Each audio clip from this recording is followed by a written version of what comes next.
bureaucratic deep state. Oh, well, we don't know quite how it happened. It just so happens, though, that everybody who looks like they may have been politically of a different mindset than the last president gets targeted. I mean, who gets the FBI knocking at their door early in the morning? Is it people who are Biden voters? No, amazingly, it's not. It's people who go to school board meetings and ask about masking policies. You know, who gets the FBI SWAT teams at their door? Oh, it just happens to be pro-life folks who had the audacity to exercise their First Amendment rights by walking on a sidewalk. I mean, it is unlike anything I think we've seen in this country's history. Mr. Tebby, if I could just come to you. Thank you very much. And thank you, Mr. Chairman. Thanks for holding this hearing, number one, but thanks for waiting for me as well. And thanks to all the panel for being here. Marshal, I want to start with you, and I apologize if you already covered this. I've been going back and forth to other hearings today, but I just want to ask you, coming back to your wife, did you find out, how did she get added to that database? Why was she flagged in the first place? And who did it? Do you know? I mean, at what level was the decision made? That's still something we don't know. It's been unanswered after many attempts by several people. Is your sense that it was an individual, this was a human decision, or is this some kind of an automated thing that based on information they collected about her, personal information, the fact that she was in DC on January 6th, that they tagged her, and then, you know, too bad, she's on the list for years. Your guess is as good as mine. She was obviously in the area on January 6th, whether that prompted somebody to just put her on the list or it was something else. We don't have the answers. Yes, I mean, it's just unbelievable. I mean, it's a sickening violation of her First Amendment rights, obviously. I want to thank you for your service and thank your wife for what she's endured. You should never have had to go through it. And to be honest with you, what we saw in the aftermath of January 6th, the effort to persecute the president's political opponents, President Biden, that is just unbelievable. I want to ask you, Mr. Levitt, if I can, just on that subject, tell me a little bit more about how the Biden administration used the Quiet Skies program, which had existed obviously for long before then, but really started using it to target political opponents. It seems like they found in this program a great opportunity to start turning the screws down on people that they didn't like, including, just ordinary folks like Mr. Crowder's wife. I mean, she wasn't running for office, she wasn't running against Joe Biden, but yet, my gosh, she found herself targeted. I mean, is this the United States of America or not? Talk to us about your understanding of how this happened.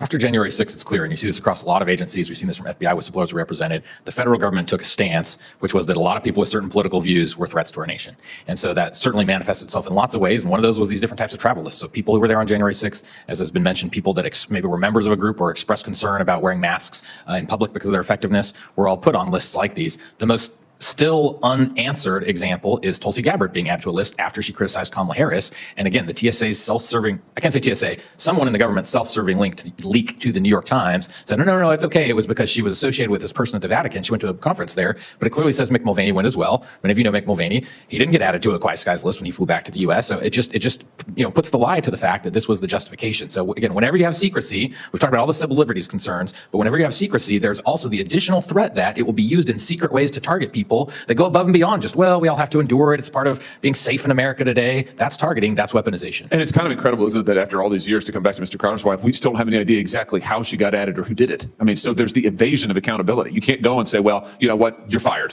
You did that. That's an abuse. You're gone. It's the classic bureaucratic deep state. Oh, well, we don't know quite how it happened. It just so happens, though, that everybody who looks like they may have been politically of a different mindset than the last president gets targeted. I mean, who gets the FBI knocking at their door early in the morning?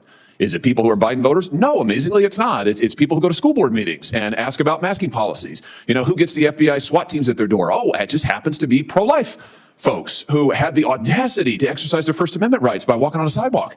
I mean, it is unlike anything I think we've seen in this country's history. Mr. Tebby, if I could just come to you, will you help contextualize this? I mean, we saw, and you've reported on this, we've seen abuse across a range of agencies. It wasn't just Quiet Skies, what it were. It was the FBI. It was the IRS.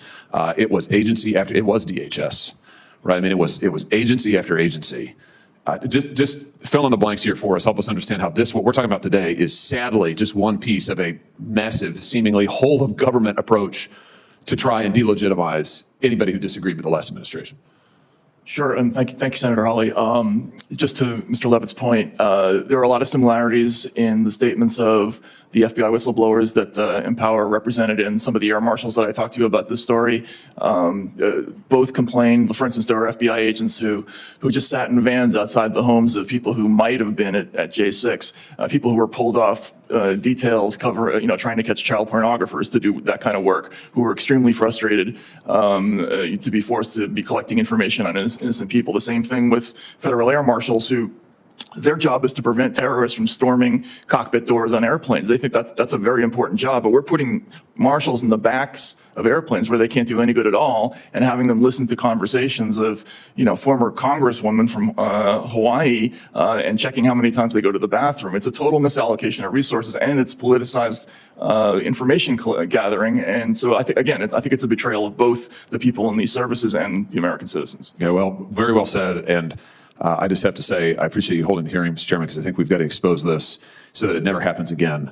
The nearest thing I can think of in our country's history is we briefly in 1798 toyed with trying to outlaw political dissent, the Alien and Sedition Acts. That unhappy episode was resoundingly rejected by the American people in the election of 1800. And that was a long time ago now. You'd think that, we're past that. And really what we have seen in the last 4 years is unlike anything since that period, and much worse, because the federal government is much, much more powerful than it was in 1798. The ability to prevent travel, the ability to monitor conversations. I mean, I can just think off the top of my head, you had the federal government telling the big tech companies they've got to take down and censor normal Americans who comment on COVID, who comment on masks, who comment on a CRT in the classroom. You've got the FBI designating parents who go to school board meetings as terrorists. You've got the FBI targeting pro-lifers. You've got the FBI recruiting spies into Catholic parishes. You've got the Quiet Skies program. I mean, that's just off the top of my head. That's like 6 things. It's unbelievable. And we talk about never forget. We've got to never forget this and make sure it never happens again. Thank you, Mr. Chairman. Thank you. The investigation is not over. We are today announcing that we will be investigating the project on extremism at George Washington University.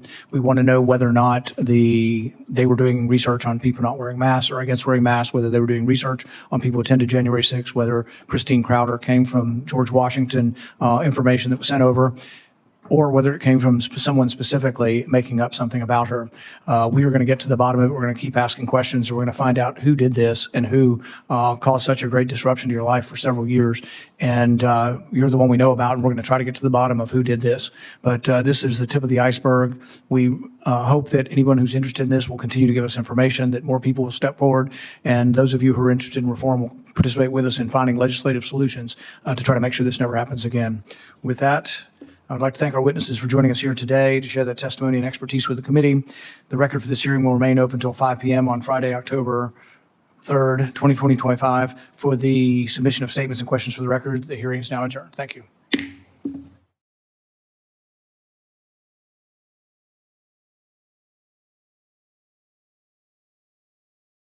And there it was, the question that sliced through the murk like a searchlight. Why was she flagged? Senator Josh Hawley leaning in, voice clipped with incredulity, asking a federal air marshal why his wife, an ordinary American, present in Washington, D.C. on January 6th, but not an office holder, not a candidate, had been labeled a domestic threat and put on a list she couldn't see, challenge, or escape. The answer was as stark as it was chilling.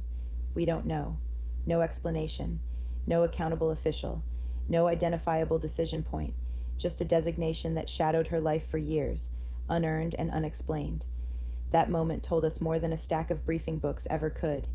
It revealed a system that too often speaks with the authority of the state, but none of its responsibility. A bureaucracy that claims omniscience while hiding the levers of power. Hawley pressed, was this a human decision, or the cold verdict of an algorithm fed by scraps of personal data and proximity? The witness could only repeat it. We don't know. In a republic that owes the citizen both reason and recourse, we don't know is not an answer. It is an indictment. And then the pattern widened. Hawley turned to Quiet Skies, a watch listing program that long predated this moment, but, according to testimony, grew teeth in the aftermath of January 6th, teeth that seemed to bite in one direction. Mr. Levitt described a climate in which political viewpoints were treated as risk factors, where citizens who held the wrong opinions or attended the wrong events found themselves pulled into a dragnet they could neither see nor contest. He cited examples that, if true, should shake any conscience. Names added, travel tracked, reputation smudged behind the curtain of classification. The moral question hung heavy. When secrecy becomes a shield for error, or worse, for bias, who guards the guardians? Mr. Tabby followed with an echo from elsewhere in government, stories of FBI agents reassigned from pursuing predators to surveilling the merely suspect, of federal air marshals placed not to guard the cockpit, but to tally bathroom breaks on long flights. Whatever one's politics, the thread was unmistakable. Tools built for national security, redirected into the gray zone of domestic suspicion. In that gray zone, liberties blur, missions drift, and trust, the fragile currency of democratic government, begins to burn away. Hawley's rhetoric ran hot. He compared this to earlier chapters of American overreach and warned of a new whole-of-government pressure campaign against parents at school boards, against pro-life activists, against people who spoke out about masks or COVID. You may agree with his list or bristle at it, but the core issue he surfaced is unavoidably civic, not partisan. How do we ensure that the state's immense power to watch, to flag, to restrict is yoked to due process, equal treatment, and the narrowest possible scope? Here, the facts matter, and so does the silence. The air marshal's wife still doesn't know who flagged her, why she was flagged, or how to clear her name. That is not a dispute about ideology. That is a failure of accountability. And when citizens must guess at the rules that govern them, liberty becomes a guessing game. The American promise is not that government will never err. It is that when government errs, the path to remedy is knowable, public, and fair. Then came the chair's coda, measured, institutional, but unmistakably grave. An investigation was announced into the Project on Extremism at George Washington University to determine who was feeding what to whom, and whether research or rumor morphed into operational watch lists. Subpoenas may follow, testimony will be collected, the record will remain open until a date certain. That closing formality, the clerk's notation, the adjournment gavel, felt like more than schedule keeping. It was a promise that the paper trail will finally be traced, that the fog of secrecy will, at least in part, be forced to lift. This is where the hearing moved beyond personalities and into first principles. We are a nation that authorizes extraordinary surveillance powers because the world can be dangerous, and evil sometimes hides in plain sight. But those powers are granted on the condition that they remain tethered to law, logic, and oversight. When risk models turn into blacklists that citizens can neither see nor challenge, the moral calculus shifts. When algorithms swallow dissent and spit out threat, we trade the hard discipline of justice for the crude efficiencies of fear. And yet, there was courage in the room, not only in Hawley's insistence on an answer, but in the witnesses who showed up to testify, to name what felt wrong from the inside, to say plainly that resources meant to secure the skies were being spent chasing shadows in coach. It takes a different kind of bravery to stand before the state and say, you are using too much power, in the wrong way, for the wrong reasons. The broader political story is older than this Congress, and larger than this day. Every democracy must constantly decide where to draw the lines between safety and freedom, between suspicion and proof. That line cannot be a secret. It cannot be reserved for some and denied to others. If it bends according to politics, it will snap under the weight of the next crisis. And when it snaps, none of us, left, right, or center, will be safe from its recoil. So remember the image that opened this hour. A senator asking why a citizen was branded a threat in her own country, and a witness, an officer sworn to protect the traveling public, forced to admit that he still doesn't know. Remember, too, the chair's pledge to keep digging, to demand answers with names, dates, memos, signatures. That is what oversight is for, not performance, protection. Because the measure of a free society is not how loudly it sings about liberty, but how carefully it guards the quiet, invisible rights, the right to travel, to speak, to dissent without being shadowed by a list. If we cannot fix what went wrong here, we will have learned all the wrong lessons from the last 4 years. The moral is simple, and it does not depend on party. Power must answer to the people it governs. Secrecy may be necessary, but it is never a substitute for justice. And a government that can flag you without telling you why can, in time, forget why you matter at all. Stand with those demanding the receipts, the rules, and the reforms. Stand with those who insist that liberty be more than a slogan. Support journalism that follows the paper, not the crowd. Subscribe to Liberal Country, and help us keep the cameras on, the questions sharp, and the truth in the light.